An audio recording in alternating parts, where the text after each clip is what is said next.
An Ithaca tradition for over 70 years. WICB. WICB Radio has been serving Ithaca for over 70 years, starting way back in 1941. For WICB News, I'm Michael Memis. And I'm Christian Maitre. In this series, we're discussing the history of student media at Ithaca College. First, you'll hear from Jeremy Menard, Ithaca College's current manager of television and radio operations, about the early history of WICB. Some of the key dates. The very first date on here is 1941. It says, makeshift radio studios built in basement of Little Theater dressing room at 120 East Buffalo Street, known as the Green Room. Grassroots attempt at radio broadcasting. Little equipment, no transmitters, just room-to-room public address type broadcasting. Call letters, it looks like WICR were used. Michael P. Hanna established the radio department and was the first instructor in the department, 1941. The next entry, 1947, radio department moved to expanded quarters at 101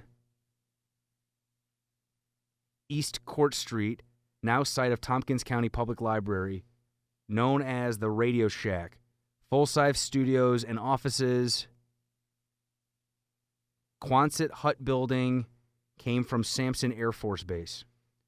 1947, radio department applied to the FCC for a non-commercial educational FM broadcast license.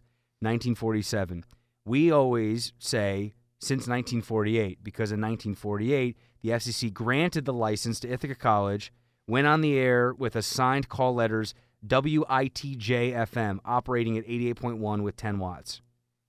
1949, drama radio department established. 55, radio TV department established.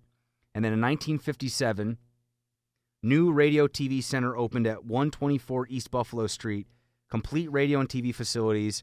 WITJ became WICB-FM, which of course stands for W Ithaca College Broadcasting.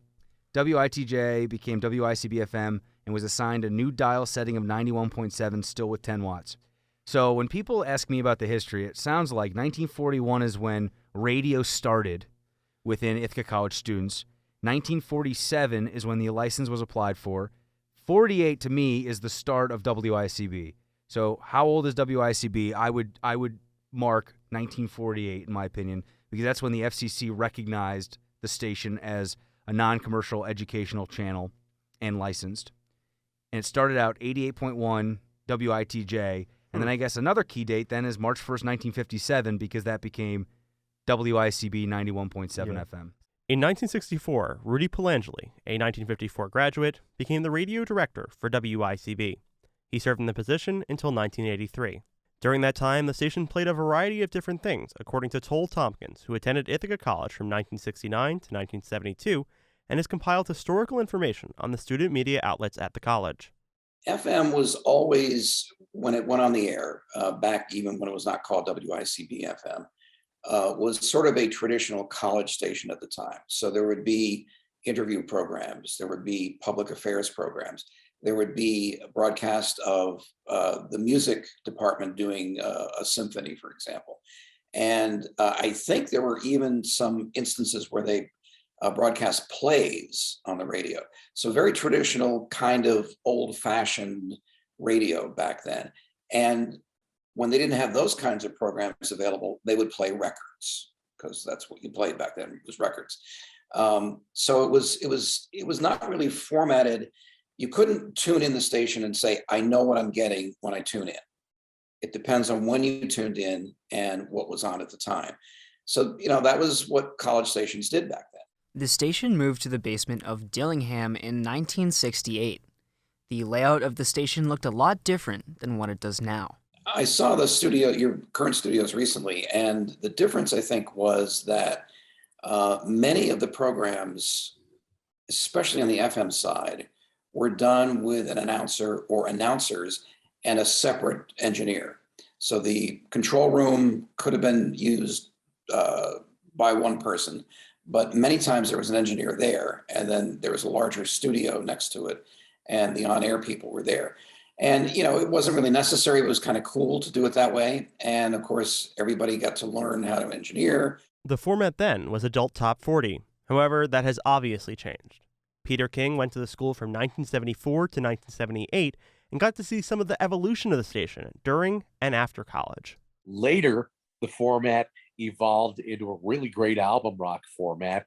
Steve Goldstein gets the credit for that. He followed me by a year, and we were classmates and very good friends.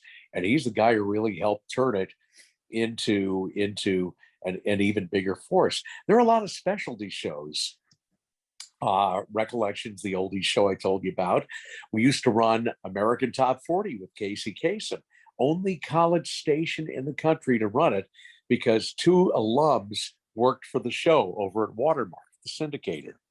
My freshman roommate, a guy named Rick Frischman, did a Saturday afternoon show called The Best of Broadway. The Best of Broadway debuted in 1957 and is still around today. It is the longest-running specialty show. Though WICB started out at 10 watts, it eventually made its way up to 5,500 watts in the mid-70s, leading to a big increase in listenership, according to King. But when we got the power boost in early 1976 to 5,500, that certainly helped increase the listenership. We had a lot of people listening. A number of stores downtown had us on during the week, during weeknights. And Hal's Deli used to have us on sometimes. Mayor's Smoke Shop, which was a big player back then, and a whole bunch of other stores downtown. We had a great audience at Cornell, and a lot of the townies listened to us because, you know, they got tired of listening to the other stuff, and we didn't run commercials, so that kind of helped us too. WICB is at 4,100 watts today. In 1985, Chris Wheatley became the manager of radio operations 4 years after graduating from the college. He helped transition the station to a modern rock format in his first few years. Modern rock was kind of in many ways the brainchild of Chris Wheatley. I know that was something that was really important to him, to have a format station and to have something that was consistent with the type of music that was being played. A big reason of why WICB and VIC, for that matter, operate with a format is it goes with the idea of being a pre-professional station. It prepares students for how professional stations are run. And something also that you learn from being a formatted station is how to maintain a listener's attention over an extended period of time, to maintain listenership. A lot of college radio stations are free format. Free format means it changes semester to semester, sometimes day to day, week to week, things like that. So you could be listening to one type of music, the next hour is a different type of music, the next hour is a different type of music, the next day it's completely different. And while at some schools that's important because it allows people to kind of the freedom to choose, and in some schools that's important, I think it is really important at Ithaca College and WICB to train students to maintain a listener, but to also understand that this is how it works in professional broadcast, is having structure, having a format. When someone turns on the radio, there's something to be said that when they turn on ICB, they know the general type of music that they're going to hear. And I think that is really important. Wheatley is also responsible for WICB's tagline, "The Station for Innovation." WICB moved into its current home at the Roy H. Park School of Communications when it was built in 1989. In a 1990 WICB schedule, you start to see a lot of the shows that are still around today.